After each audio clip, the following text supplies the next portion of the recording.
For 3,000 years, we have told this story wrong. We say he was arrogant, a boy who reached for the sun and burned for it. We repeat it like a warning to children. Don't fly too high. Don't forget your place. Know who you are. But that is not what happened here. This boy was not reaching for power. He was not drunk on pride. He was reaching for a father. He wanted one thing, one single word.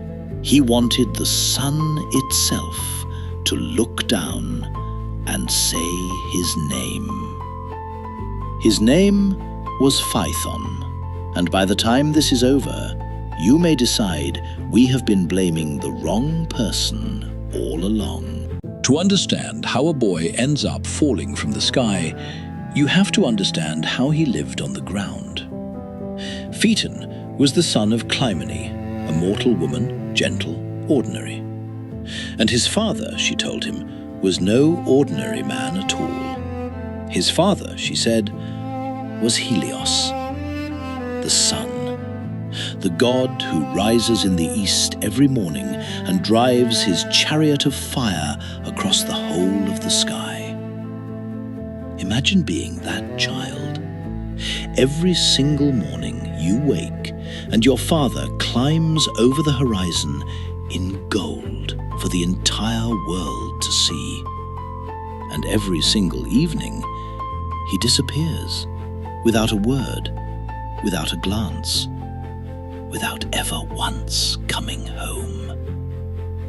Picture that. A father so bright the whole earth can see him, and he has never once said your name. So Phaethon does what any child of an absent parent does. He holds on to the story. He tells himself, my father is the sun. He says it out loud. He believes it because he has to. And then, one day, someone takes that story away from him. His name was Epiphas, a son of Zeus, a real, acknowledged son of a real, present god. And in front of everyone, he laughs. The sun? Your father? You actually believe that? You poor fool. Your mother lied to you. You're nobody's son. And there it is. The wound that starts everything. Because Phaethon could survive being fatherless, what he cannot survive is the idea that the story was never even true, that he was never anyone's son at all. He runs to his mother, and he begs her not for comfort, for proof. And Clymene lifts her hands to the sky and swears it. I swear by the sun that hears us now, he is your father. If you doubt it, go. Go east. Go to his palace. Ask him yourself.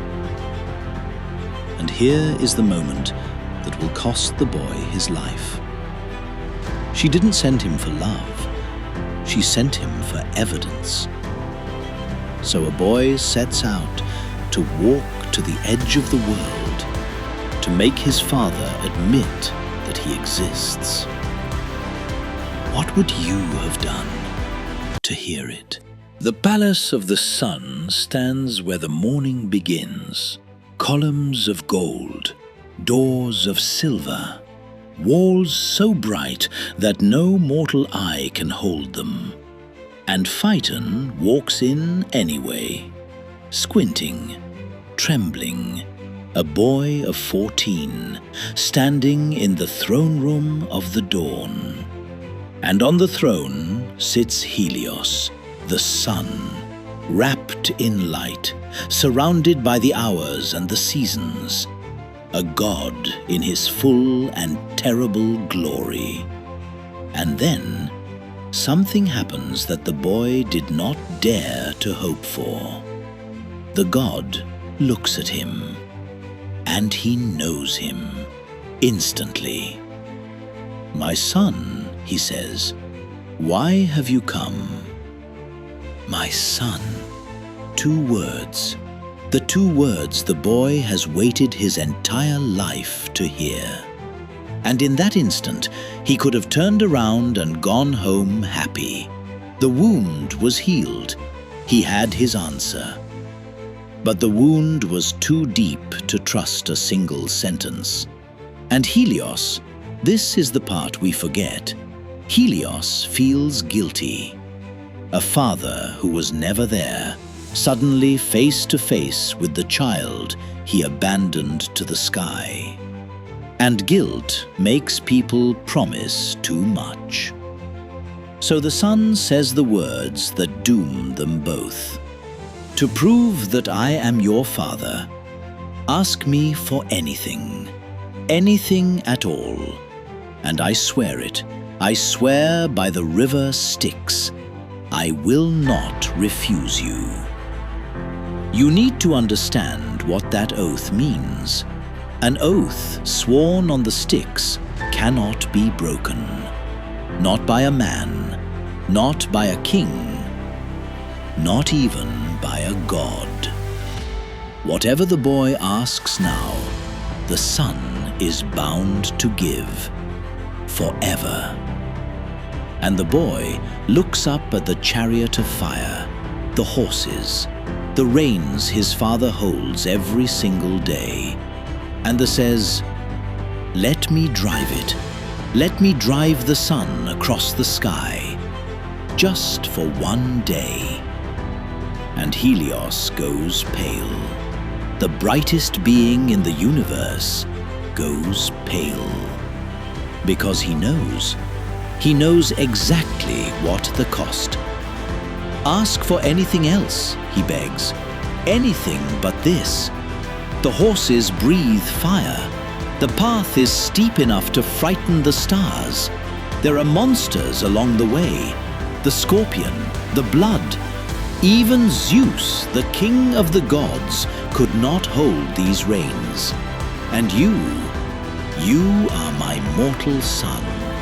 Please, don't ask me for the one body that will coach you. But the boy cannot hear it.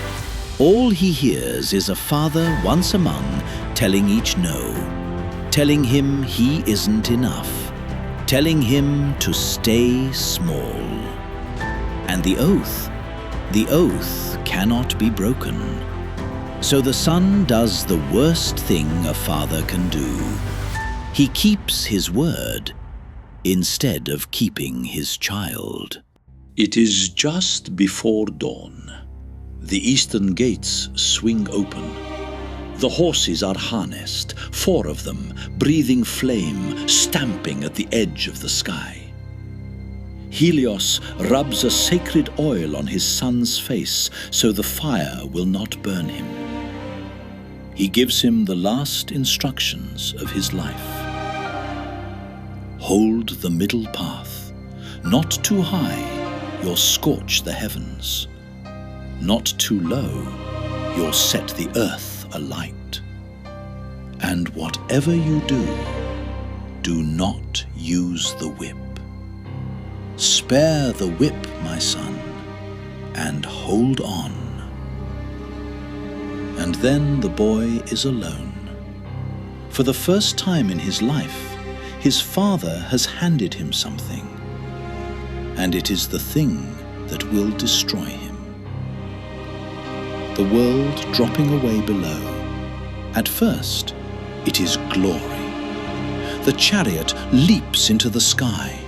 The boy who was called a liar is now driving the dawn. The whole earth turns gold beneath his wheels.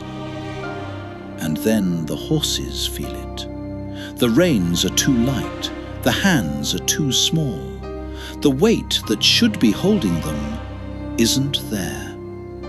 They know. Animals always know when the one in control is only a child. And they bolt. The chariot tearing off the path, up into the freezing dark. Up they go, too high, into the cold black where the constellations live. The boy looks down and sees the earth impossibly far below, and his courage breaks. He sees the scorpion in the sky, vast and dripping venom. He screams, his hands open, the reins fall loose, and now no one is driving the sun at all. Chariot diving toward the earth. The horses plunge, the sun comes down, and the world begins to burn. Mountains catch fire. They say this is the day the great peaks were first scorched bare. Rivers boil and shrink into their beds. The Nile flees in terror and hides its source. And to this day, the legend says, that is why no one could ever find where it begins. Whole green lands turn to desert. The sands of the Sahara, the myth tells us, were born in this single afternoon. And the people beneath the lowest part of the sky, their skin is darkened by the heat forever. The boy is still up there, choking on smoke, burning, steering nothing, begging the horses to stop. And below, the earth herself, the goddess Gaia, lifts her scorched face to the heavens, and she cries out one name, not Phaethon, Zeus. On the highest peak of Olympus, Zeus sees the world burning, and he understands in an instant the terrible arithmetic of the moment. If the chariot stays in the sky 1 minute longer, everything ends. Every city, every sea, every living thing, the whole world, for one boy. And so Zeus makes a choice that he will be remembered for. He takes a single thunderbolt and he aims it at a 14-year-old child.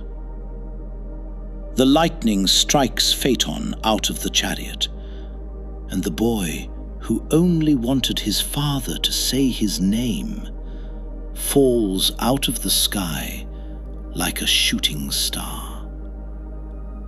He falls, and finally drops into a distant river far from home. The flames go out around him. The world is saved, and he is gone.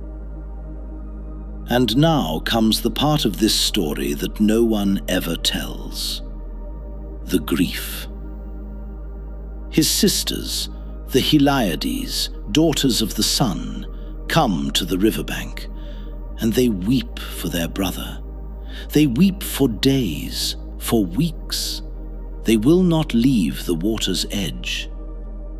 And the gods, watching them, slowly turn them into poplar trees, rooted forever on the bank where he fell. And still they cry. And their tears, hardening in the sun, become amber, drops of gold falling into the river for all of time. That is what amber is, the Greeks said. The frozen tears of sisters, mourning a boy the world calls a fool. And Helios, the father?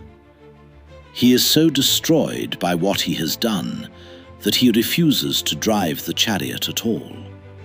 For 1 full day, the myth says, the sun does not rise. The world goes dark. A father who never once came home, sitting in the ruins of the day his son died, driving the only thing he ever gave him.